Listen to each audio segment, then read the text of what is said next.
Well, Facebook says it is pausing the development of its Instagram Kids program, which was being designed for children under the age of 13.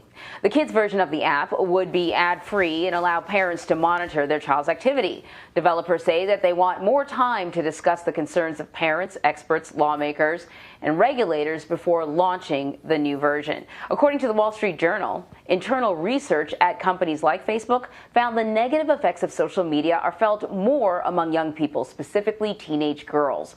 And many girls say that they know apps like Instagram are making them feel bad about themselves, but they can't stop using them.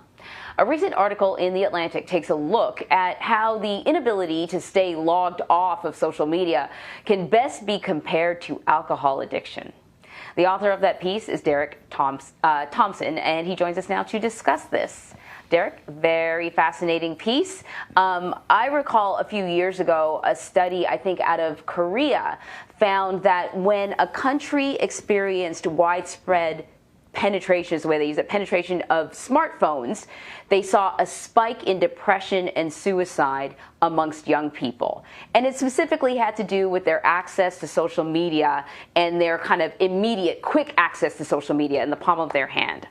So this is why I found Facebook's statement really kind of, I don't know, I mean, for lack of a better word, a little comical, because they said that they still believe that building Instagram Kids is the right thing to do, which I couldn't quite understand why they used that phrase.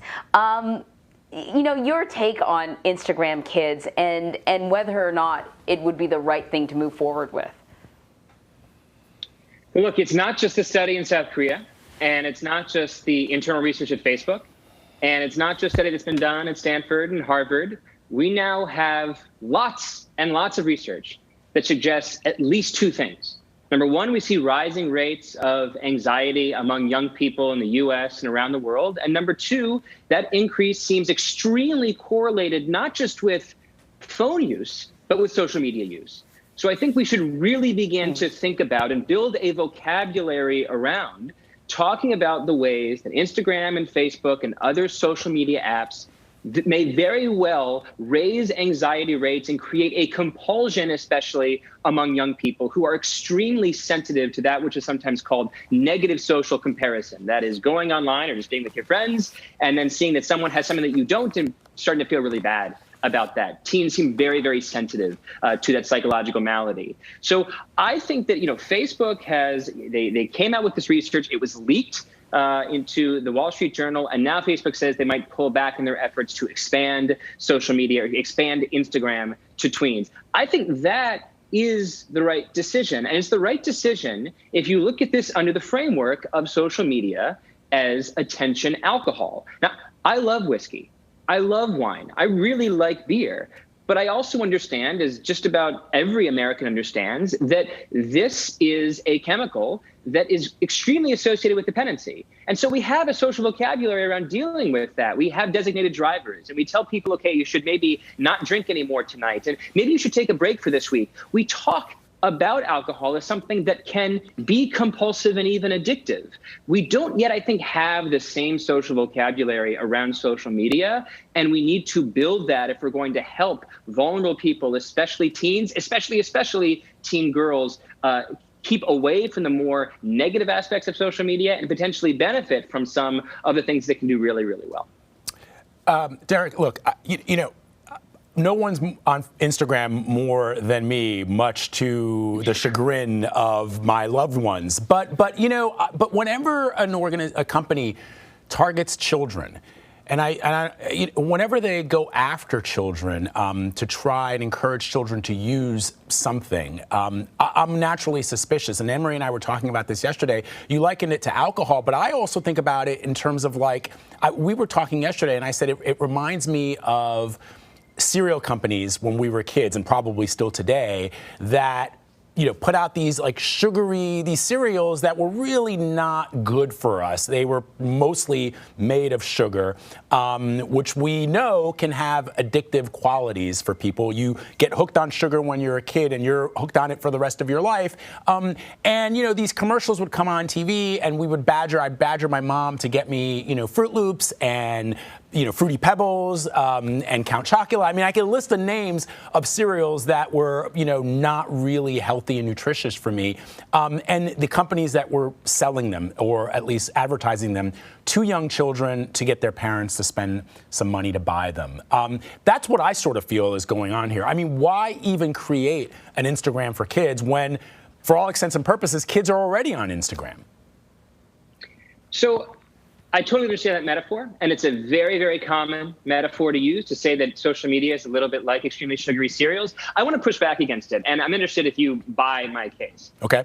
Sugary cereals aren't really good for anything, number one. And number two, we let kids eat them all the time. In fact, they're disproportionately consumed by kids. There are not a lot of 55-year-old executives that are like chowing down on corn pops and Cocoa Puffs every morning and for lunch. So in that case, it's really not akin to social media, which is something that Instagram is not building for kids, but does develop compulsions among teens and older adults. That seems much more to me like alcohol, where there's literally a line that we draw in age distribution where we say people below this age cannot consume this thing in public and people above this age can consume this thing, right? That's essentially what they're doing with Instagram. The other thing about alcohol that I think is really important is that, different from something like a sugary cereal, which really is just a delicious thing that's rotting your teeth, there's a lot of studies that suggest that a little bit of alcohol can be good for you. That just a little bit of wine on Tuesdays and Wednesdays can be really, really good for your heart. That research is evolving, but I see that as very akin to the fact that, small companies give Facebook $130 billion a year. They're not doing that because of a total illusion. They're doing that because they see a benefit. Social media can connect people and companies in ways that were totally unprecedented. And I don't want to suggest that just because this is a technology that can be compulsive and make people feel terrible about themselves, it might do that thing, but it also is doing a lot of other things. It's connecting the world in ways that's never been connected.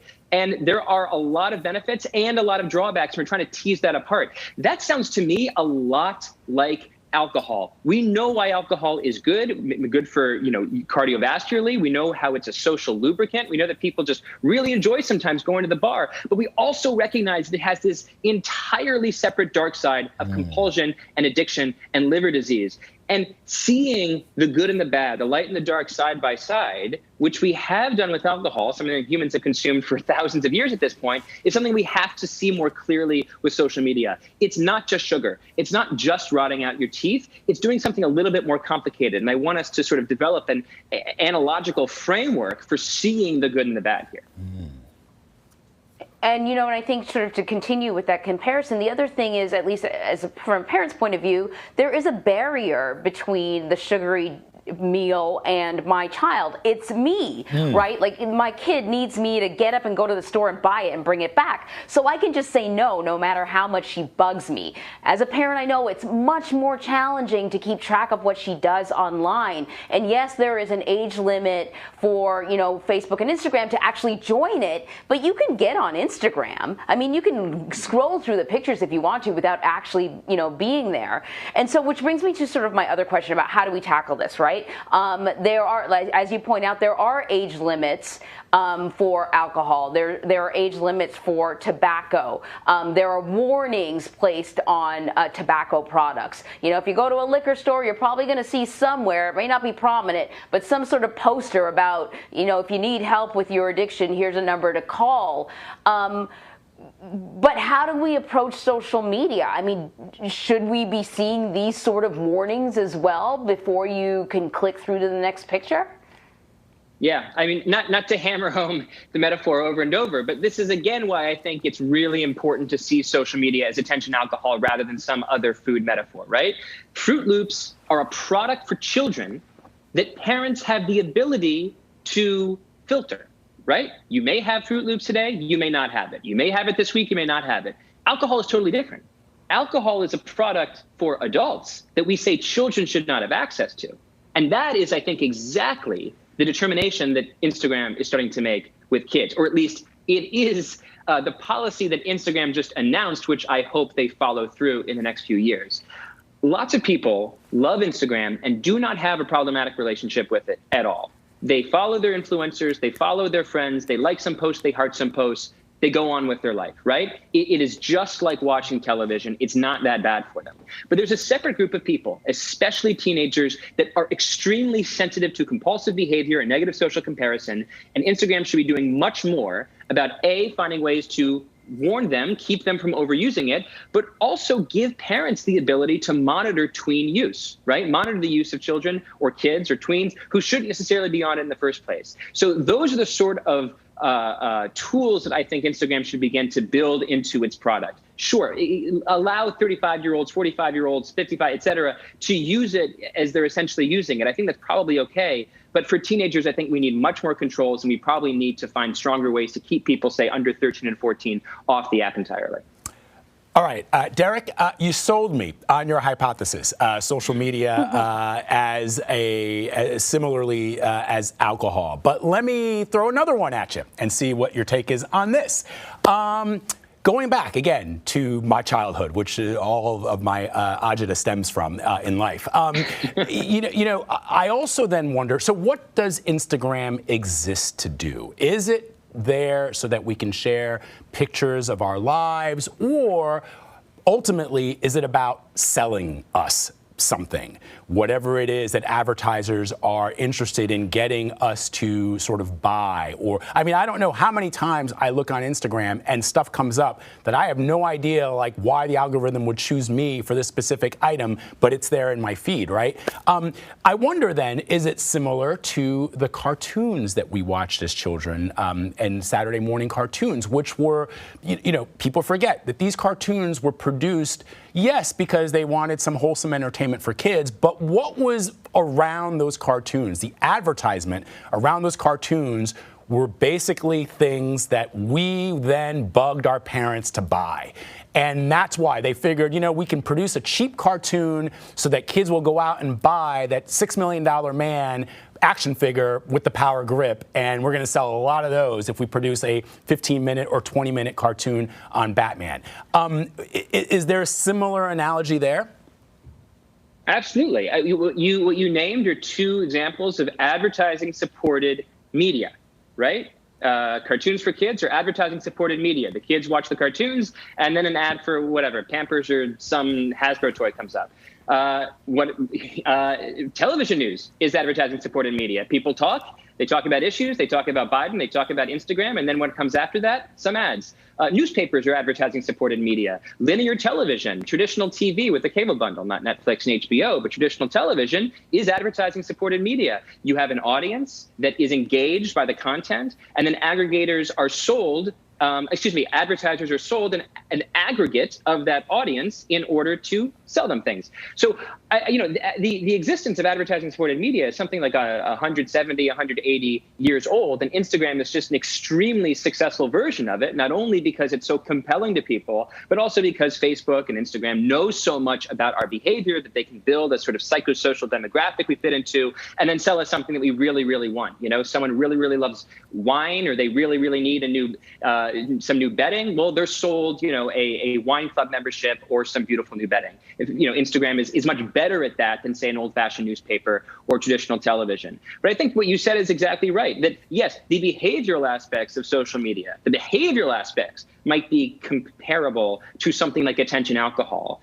But the economics of social media is a different metaphor altogether. That is advertising-supported media. It is like a supercharged, steroidal version of television, newspapers, everything, radio, everything that has been advertising supported in the media ecosystem for hundreds of years. So fascinating. So Anne-Marie, real quick then, is there another discussion? So if you were to say to your daughter, you can't be on social media at all, does that, especially as they get a little older, as they get into junior high school and in high school, is that another sort of stress for a young person that all of their friends are on social media and they're the one kid who doesn't have a smartphone, or they're the one kid who doesn't have an Instagram account? Does that lead to some of the, in other words, are you stuck between a rock and a hard place as a parent?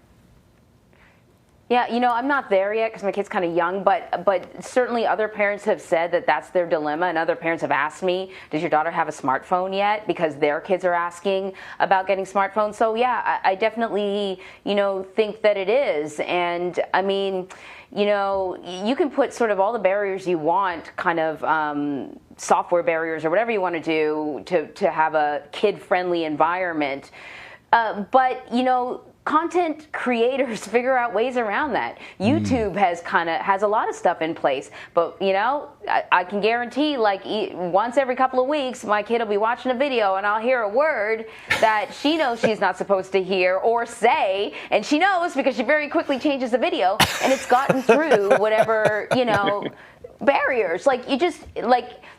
It's really an impossible task for a parent to keep track of everything that your kid consumes online. So you either take it away from them, and to the point that you were making, there's value in what's online, so you don't want to take it away from them completely. My daughter's conversations have surpassed what I was talking about when I was 10 years old, and part of it is because she's consuming all these different videos, and sometimes they're talking about news, sometimes they're talking about science, stuff that I never had access to that she has access to now. But as a parent, I would prefer fewer options when it comes to the sort of stuff she's drawn to, because there's no way that I can keep track now of a kiddie version of Instagram and Facebook and TikTok and whatever else they're sort of dreaming up. I just couldn't. Yeah. Encyclopedia Britannica, and get off my lawn. That's what I say. Derek, this is such a fascinating discussion. It really, really is. And I encourage everyone who's watching this to check out your piece in The Atlantic, because, clearly we've been hitting you with all sorts of questions because it is such a fascinating subject, and it's one that parents are going to be wrestling with more and more. And I don't think that this is probably going to go away. They've perhaps held back on it now as they address some of the concerns that people have, but my guess is that it'll come roaring back very soon.